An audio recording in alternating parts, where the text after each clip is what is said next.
সবাই USA, UK, Canada, অস্ট্রেলিয়ার কথা জানি, but there is lots of other destination as well, যেখানে স্টুডেন্টদের জন্য নানা রকমের অপরচুনিটি আছে। সেগুলো কি ধরনের, এবং আপনাদেরকে যেহেতু আপনারা বরিশাল ইউনিভার্সিটি যারা আছেন, বরিশালে যারা থাকেন, তো তাদেরকে কিভাবে আমরা বরিশাল থেকে সাপোর্ট দিতে পারি, এই সমস্ত কিছুই আমি বিস্তারিত আলোচনা করব। তো আসলে আমরা একটু পিছন থেকে শুরু করি। দেখেন, প্রতি বছর আমাদের দেশে কিন্তু অনেক শিক্ষার্থী এইচএসসি পাস করে। যেমন এই বছর আমি আস্তে আস্তে কামরুল ভাই থেকে শুনতেছিলাম যে আমাদের 13 লাখের মতো এবার এইচএসসি এক্সাম দিয়েছে, এদের মধ্যে 11 লাখের মতো পাস করেছে। তাহলে এই যে 11 লাখ স্টুডেন্ট পাস করেছে, আর পাস করার পরে কি করবে? এদের ফার্স্ট টার্গেট কোথায় থাকে? এদের ফার্স্ট টার্গেট থাকে যে আমরা কোনো ঢাকা ভার্সিটিতে ভর্তি হব, অথবা বুয়েটে ভর্তি হব, অথবা জাহাঙ্গীরনগরে ভর্তি হব, বা খুলনা ভার্সিটিতে বা বরিশাল ভার্সিটিতে, এরকম এটা কিন্তু তাদের ফার্স্ট টার্গেট থাকে। তো এরকম পাবলিক ইউনিভার্সিটি গুলোতে কিন্তু কি তাদের হয়তো বা 1 লাখের মতো সিট আছে যেখানে তারা মানে চান্স পায়। এর মধ্যে আবার দেখা গিয়েছে অনেকে কিন্তু আবার পছন্দের সাবজেক্টে পায় না, হয়তো তার টার্গেট ছিল আমি ম্যাথমেটিক্সে পড়বো, কিন্তু সে চান্স পাইছে নাট্যকলা। সে টার্গেট ছিল যে হ্যাঁ আমি ফিজিক্সে পড়বো, কিন্তু সে চান্স পাইছে হচ্ছে উর্দু ও ফার্সি বিভাগে। তো যেটা কিনা কি তার ক্যারিয়ার গোলের সাথে ম্যাচ করতেছে না। এই প্রবলেমগুলো অনেকের হয়।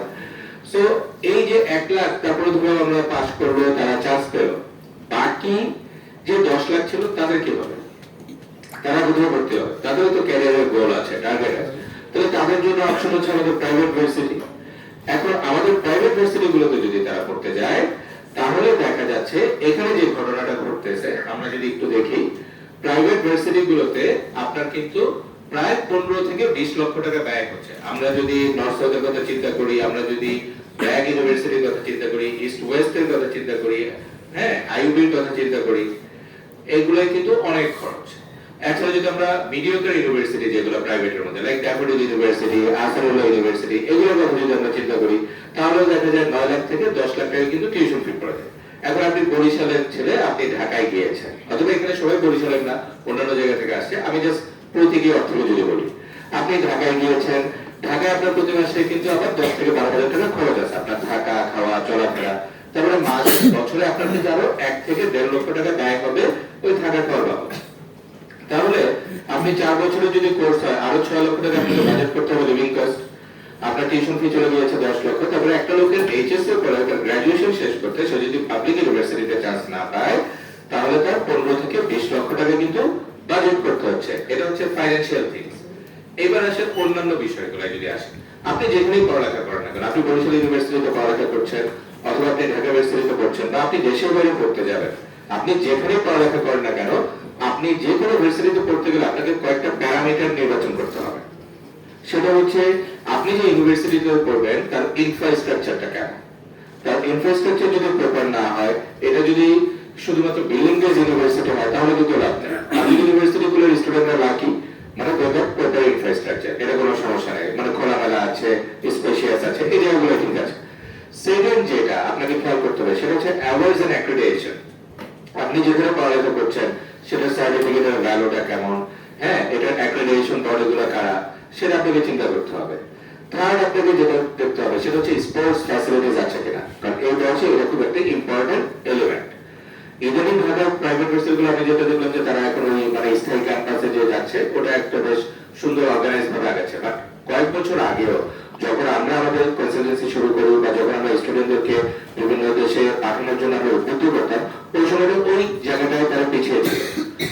তারপরে যে বিষয়টা আপনাকে খেয়াল করতে হবে নাম্বার 4, সেটা হচ্ছে কি আপনার জব প্লেসমেন্ট সাপোর্ট। আমাদের দেশে দেখা যায় একজন লোক অ্যাপ্লাইড ফিজিক্সে পাস করছে, সে মার্কেটিং এক্সিকিউটিভ হয়ে গেছে, মানে তার ট্র্যাকের সাথে কোনো মিল নাই, কোথাও জব পাচ্ছে না, কিছু পাচ্ছে না। তারপরে এক মামা চাকরি জোগাড় করে দিয়েছে মামার প্রতিষ্ঠানে, এখন মামার প্রতিষ্ঠানে সেলস লোক লাগবে, কিছু করার নেই। তাহলে এতদিন যে ফার্স্টে এসএসসি পড়ছে, তারপর এইচএসসি পাস করছে, তারপর ভার্সিটির অনার্স শেষ করছে, তারপর মাস্টার শেষ করছে, এই যে 15-16 বছরের পড়ালেখার হিস্ট্রি টোটালটাই কিন্তু আর কাজে লাগতেছে না। আবার দেখা যায় অনেকে কি করতেছে, সে ম্যাথমেটিক্সে পাস করছে, সে অ্যাকাউন্টেন্ট হয়ে গেছে।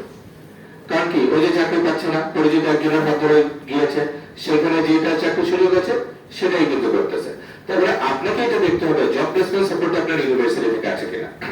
উন্নত বিশ্বগুলো যেটা হয় সেগুলো হচ্ছে ইউনিভার্সিটিগুলোর সাথে ইন্ডাস্ট্রির একটা প্রপার কোলাবোরেশন থাকে। ওই কোলাবোরেশনের প্রেক্ষিতে স্টুডেন্টরা কিন্তু অনেক বেটার সাপোর্ট পায়। বড় বড় কোম্পানির এইচআর রা ইউনিভার্সিটিতে আসে এবং এসে তারা স্টুডেন্টদের কি করে, ইন্টারভিউ নেয় এবং তারা ইন্টার্নশিপ অপরচুনিটি ক্রিয়েট করে দেয় এবং ওখান থেকে যখন ভালো পারফর্ম করে তাদেরকে কিন্তু কি তারা পার্মানেন্টলি নিয়ে নেয়। সো এই সুযোগটা ওখানে আছে, আমাদের দেশে এটা সংখ্যায় খুবই কম, এই জায়গাটা আমরা পিছিয়ে আছি।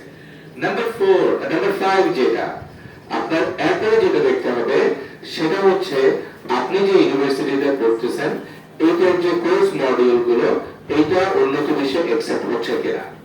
আমরা যে প্রবলেমটা, আমরা কনসালটেন্সি ফার্ম যে প্রবলেমটা বেশিরভাগ সময় ফেস করি সেটা হচ্ছে অনেক স্টুডেন্ট আমাদের কাছে আসে যারা ক্রেডিট ট্রান্সফার করতে চায়, কিন্তু আমরা যখন বাইরের দেশের ইউনিভার্সিটিগুলোর সাথে যোগাযোগ স্থাপন করি ক্রেডিট ট্রান্সফারের জন্য বা স্টুডেন্টদের ডকুমেন্টস গুলো যখন পাঠাই তখন দেখা যায় আমাদের কোর্স মডিউল গুলো ওদের সাথে ম্যাচ করে না।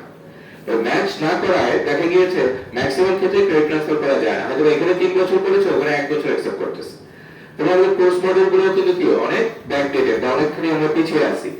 এই জায়গাটায় পরে কি হয়, একটা ছেলে পড়ালেখা শেষ করে পরে সে যখন কর্মস্থলে যায় তখন কিন্তু আবার সেটাকে সে কি কাজে লাগাতে পারতেছে না। এই প্রবলেমটা